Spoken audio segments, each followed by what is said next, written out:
क्या रखा है इस थिएटर में, you know?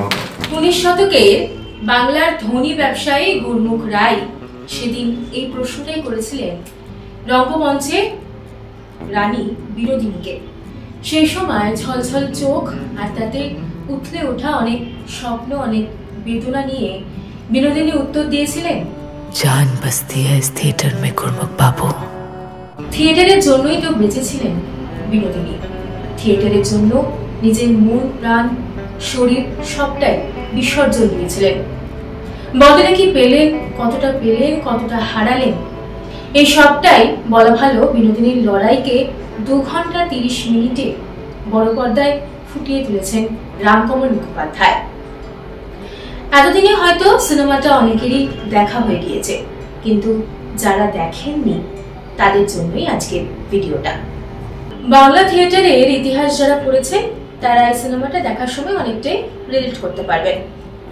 সেই বাবু কালচার, ব্রিটিশ শাসন, রঙ্গমঞ্চের অভিনেত্রীদের বারম্বারা রূপে দেখা, চিকের আড়ালে নারীর অস্তিত্ব, এই সবটাই কিন্তু পুঙ্খানুপুঙ্খভাবে বর্ণনা করা হয়েছে এই সিনেমায়। বিনোদিনী এক নটির উপাখ্যান।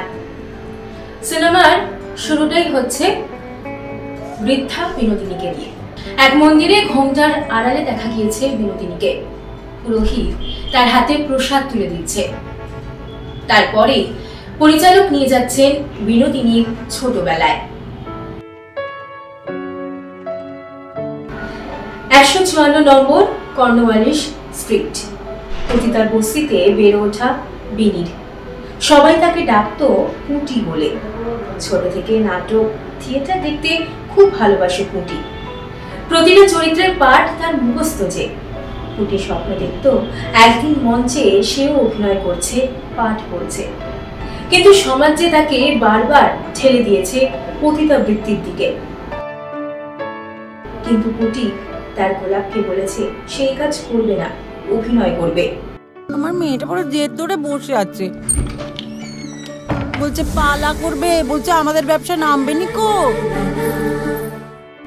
সুযোগও এলো সীতার চরিত্রে পাঠ, আর সেই থেকেই শুরু হলো পুঁটি থেকে বিনোদিনী হয়ে ওঠার লড়াই। শুধু বাঙালি বাবু বা নাট্য পরিচালক বা নাট্যকারেরা কিন্তু বিনোদিনীর অভিনয় মুগ্ধ ছিলেন না, মুগ্ধ ছিলেন সাহেবরাও। একদিন গিরিশ ঘোষের চোখে পড়লেন বিনোদিনী। তারপর শুরু হলো তালিম, অভিনয়ের তালিম, নাচের তালিম। হাতে কলম নিলেন বিনোদিনী। ওয়েস্টার্ন পোশাক থেকে হাঁটা চলা সবই নিজের হাতে শেখালেন বিনোদিনীর মাস্টার মশাই গিরিশচন্দ্র ঘোষ।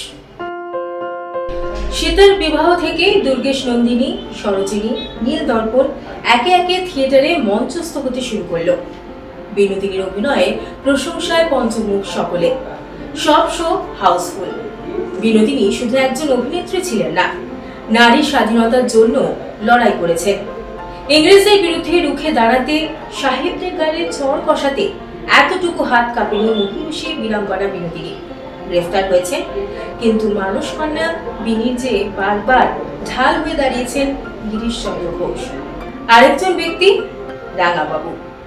তুমি স্বপ্ন দেখো, তুমি স্বপ্ন না দেখলে আগামী দিনে আর যে কেউ স্বপ্ন দেখার সাহসই পাবে না।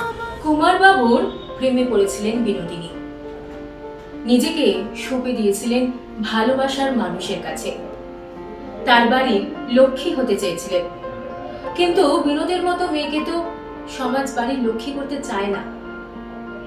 যতই সে পতিতা বৃত্তিকে দূরে ঠেলে স্বপ্নের পথে এগোতে চেয়েছিলেন, তাকে সমাজ কিন্তু বারবার বারঙ্গানা রূপেই দেখেছে।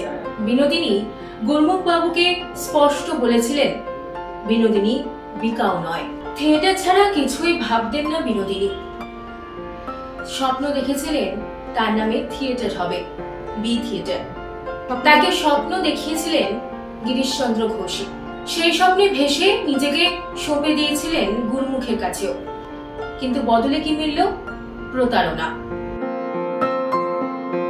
বিনোদিনীর জীবনের টুকরো টুকরো কাহিনী দিয়েই সাজিয়ে তোলা হয়েছে গোটা চিত্রনাট্য। বিনোদিনীর চরিত্রে রুক্মিণীর অভিনয় অনবদ্য। তিনি যে সত্যি বিনোদিনীকে অনুভব করেছেন তা গোটা সিনেমা দেখলেই বোঝা যাবে। বিশেষ করে নিমাই রূপে রুক্মিণীর অভিনয়, দুহাত তুলে নাচ দেখে মনে হবে যেন সত্যি নিমাইকে দেখছেন। তারপর রামকৃষ্ণের এন্ট্রি, দৃশ্যটা দেখে গায়ে কাঁটা দিয়ে উঠতে পারে, চোখে জল এনে দিতে পারে আপনারও। এছাড়া গিরিশচন্দ্রের ভূমিকায় কৌশিক গঙ্গোপাধ্যায়ের অভিনয় নিয়ে কিছু বলা মানে ধৃষ্টতা। রাহুল বোস ও অভিনয়ে একে অপরকে টেক্কা দিয়েছে। সিনেমায় নজর কেড়েছে গোলাপের চরিত্র, অভিনয় করেছেন চান্দ্রিক ঘোষ। অন্যদিকে মীর গৌতম হালদারও অনবদ্য। সিনেমার সঙ্গে সামঞ্জস্য রেখেই প্রতিটা গান ভাবা হয়েছে। হরি মন মাজায় থেকে কানহা আপনার কানকে আরাম দেবে।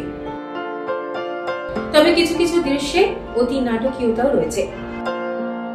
তবে সবকিছুকে ছাপিয়ে গিয়েছে রুক্মিণী, এটা বলতেই হয়। সিনেমায় রুক্মিণীকে বিনোদিনীর রূপে কাজ করা নিয়ে কম শুনতে হয়নি রামকমলকে, কিন্তু রুক্মিণীতে বিশ্বাস রেখেছিলেন। সেই বিশ্বাসেই জয়ী হয়েছেন নায়িকা। এক নটি সর্বোপরি এক নারীর কথা বলতে পেরেছেন রামকমল। নারী স্বাধীনতা নিয়ে আওয়াজ তুলেছেন, আর সব সমালোচনার জবাব দিয়ে রুক্মিণী বলতে পেরেছেন, আমি নারী, আমিও পারি। অনেক আলোচনা, অনেক সমালোচনা, অনেক কথাবার্তা, অনেক সোশ্যাল মিডিয়ায় কমেন্টস, সব সাইডে রেখে একটাই কথা বলবো, আজকে বিনোদিনী একটি নটির উপাখ্যানের আমি হিরো না, আমি হিরোইন।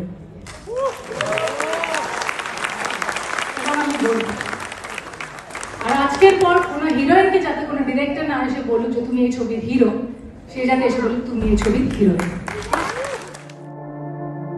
সম্প্রতি মুম্বাইয়ে স্ক্রিনিংও হয়ে গিয়েছে বিনোদিনী এক নটির উপাখ্যানের। সিনেমা নিয়ে ভালো প্রতিক্রিয়াও মিলছে।